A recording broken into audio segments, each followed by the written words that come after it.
तो भाई लोग मैं वापस आ गया हूँ अपनी एक नई वीडियो के साथ, जहाँ पे हम बात करेंगे। भाई थोड़ा बुखार है, थोड़ा जुकाम है, तो प्लीज़ संभाल लेना। तो इस वीडियो में हम बात करेंगे ब्रॉक लेसनर की, जो बिल्डिंग छोड़ चुके थे, जो स्मैकडाउन से चले गए थे लेकिन फिर वापस आए और फिर अपनी अपीयरेंस दी। इसके अलावा हम बात करेंगे विंस मैकमैन चचा की, ट्रिपल एच की, स्टेफनी मैकमैन की, मैक्स डुपरे की। बहुत सारी बातें आप सबको बताने के लिए, तो देर किस बात की, शुरू करते हैं। तो आज की जो हमारी पहली स्टोरी है वो जुड़ी है ब्रॉक लेसनर से। तो स्मैकडाउन की स्टार्टिंग से कुछ मिनट्स पहले एक ट्वीट आता है ब्रायन एल्वर्स का, जो कि एनालिस्ट हैं प्रो रेसलिंग के, कि ब्रॉक लेसनर जा चुके हैं बिल्डिंग से और वो शो पर अपेयर नहीं होंगे। स्मैकडाउन से कुछ मिनट्स पहले उनका ये ट्वीट आया था, और ये बात इतनी बड़ी थी कि विंस मैकमैन के रिटायरमेंट से ज्यादा लोग इस बारे में बात कर रहे थे कि ब्रॉक लेसनर वॉकआउट कर चुके हैं स्मैकडाउन के एपिसोड से ठीक पहले। और कुछ लोग इसे स्पेकुलेट कर रहे थे कि क्या पता ये खबर झूठी हो, क्या पता क्या सच हो क्या झूठ हो, लेकिन काफी हद तक ये खबर सच भी थी। लेकिन बाद में WWE ऑफिशियल ब्रॉक लेसनर को वापस ले आए थे बिल्डिंग में, और जिसके बाद हमने स्मैकडाउन के मेन इवेंट के दौरान ब्रॉक लेसनर की अपीयरेंस भी देखी और उनकी तबाही भी देखी। और उनके वॉकआउट करने का जो मेन कारण था वो था विंस मैकमैन के रिटायरमेंट की अनाउंसमेंट। क्योंकि ब्रॉक लेसनर को जैसे ही पता चला कि विंस मैकमैन के रिटायरमेंट की घोषणा होने वाली है अब से कुछ देर बाद स्मैकडाउन के एपिसोड में, और ब्रॉक लेसनर का दिमाग खराब हो गया और उन्होंने सिर्फ 2 लाइन बोली कि he is gone, I am gone. और आप सब लोग जानते हैं ब्रॉक लेसनर का किस तरह का नेचर है, उन्हें कोई फर्क नहीं पड़ता किसी से, लेकिन विंस मैकमैन से बहुत फर्क पड़ता है। और ऐसा मैं इसीलिए कह रहा हूँ क्योंकि ब्रॉक लेसनर ने विंस मैकमैन को अपने फादर की तरह कहा था। और मैं आपको कोई भी बात ऐसे ही नहीं बताऊंगा, ऐसे ही बिना मतलब लाइक मिर्च मसाला लगा के। मैंने वीडियो वो देखी है जहाँ पे ब्रॉक लेसनर ने खुद कहा था कि विंस मैकमैन मेरे फादर की तरह है। और मैं काफी हद तक श्योर हूँ कि ब्रॉक लेसनर ने जब विंस मैकमैन के रिटायरमेंट वाली खबर सुनी होगी तभी उन्होंने वॉकआउट का डिसीजन लिया होगा।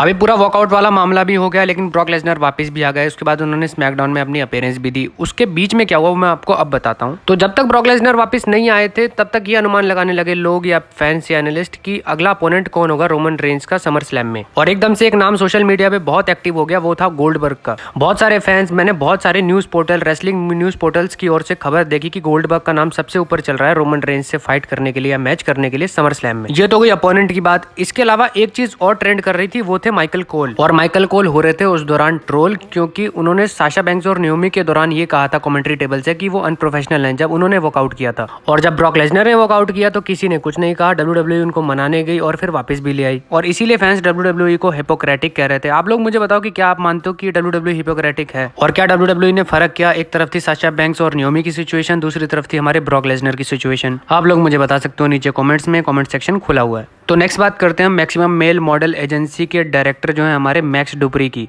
तो मैं आपको मैक्स डुपरी के बारे में बता देता हूँ कि ये NXT के सुपरस्टार थे LA नाइट नाम से, और मैक्स डुपरी बन गए जब से वो स्मैकडाउन के एपिसोड में आना शुरू किया उन्होंने। और अब मैक्स डुपरी आपको कभी भी मैक्सिमम मेल मॉडल वाली पूरी स्टोरी लाइन में आपको कहीं नजर नहीं आएंगे, बिकॉज उन्हें हटा दिया गया है। और मैक्स डुपरी को रिप्लेस करेंगी सोफिया कॉम्वेल यानी मैक्सीन डुपरी। और ये बात लगभग ऑफिशियल हो चुकी है, क्योंकि इस हफ्ते हमने मैक्सीन डुपरी को देख भी लिया था स्मैकडाउन के एपिसोड में। और मैक्स डुपरी को खुद हटाया विंस मैकमैन ने अपने रिटायरमेंट से कुछ हफ्ते पहले। ये तो बात हो गई मैक्सिमम मेल मॉडल एजेंसी की। अब बात करते हैं मैक्स डुपरी यानी LA नाइट की, जो कि अब शायद मुझे ऐसा लगता है कि रॉ या स्मैकडाउन में ही रहेंगे, क्योंकि अगर वो NXT में वापस जाते हैं तो इस बात का कोई सेंस नहीं बनता, क्योंकि कुछ हफ्ते पहले ही तो डेब्यू किया था उन्होंने स्मैकडाउन के एपिसोड में। और मैंने उन्हें NXT के एपिसोड्स में देखा है, वो बहुत अच्छा प्रोमो कट करते हैं और बहुत गजब के रेसलर हैं, बहुत ही बढ़िया इन रिंग स्किल्स हैं उनकी। और मैं तो उन्हें रॉ या स्मैकडाउन में ही देखना चाहूंगा, यानी मेन रोस्टर में ही देखना चाहूंगा। आप लोग मुझे बता सकते हो कमेंट में कि आप उन्हें कहाँ देखना चाहोगे। नेक्स्ट बात करते हैं हम ROH के pay per view death before dishonour की। और हमारे जो सिजारो हैं, जो क्लैडियो हैं, जो AW के सुपरस्टार हैं, वो ROH के वर्ल्ड हैवीवेट चैंपियन बन चुके हैं,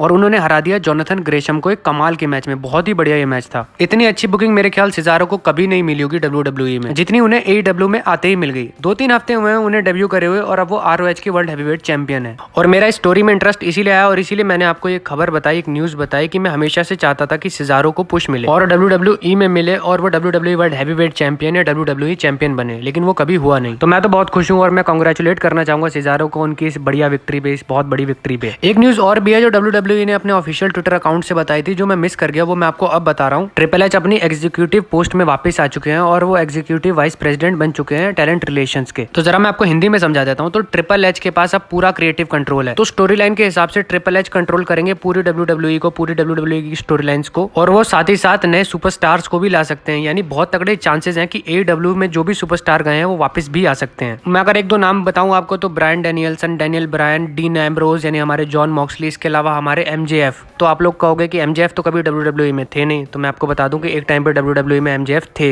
इसके अलावा एक चीज और है, वो है पुश। बहुत से ऐसे सुपरस्टार हैं जो मिड गार्ड में चल रहे हैं, मिड गार्ड से नीचे चल रहे हैं, जिनको बहुत तगड़ा पुश मिलना चाहिए लेकिन उनको कभी मिला नहीं। और उसमें से एक एग्जांपल है हमारे सिजारो का, जो मैंने आपको अभी बताया कि वो पुश के इंतजार में 11 साल डब्ल्यूडब्ल्यूई में बिता गए लेकिन उनको कभी अच्छा पुश मिला ही नहीं। तो आप लोग समझ गए होंगे कि बहुत कुछ चेंज हो सकता है आने वाली डब्ल्यूडब्ल्यूई में। बहुत सारे सुपरस्टार्स को पुश मिलेगा, बहुत सारे नए सुपरस्टार आपको मिलेंगे, बहुत अलग प्रमोशन से भी आपको सुपरस्टार देखने को मिलेंगे। तो देखते हैं आगे क्या होता है डब्ल्यूडब्ल्यूई के साथ। और ये थी मेरी आज की वीडियो। प्लीज चैनल को सब्सक्राइब कर दो, लाइक कर दो और शेयर कर दो।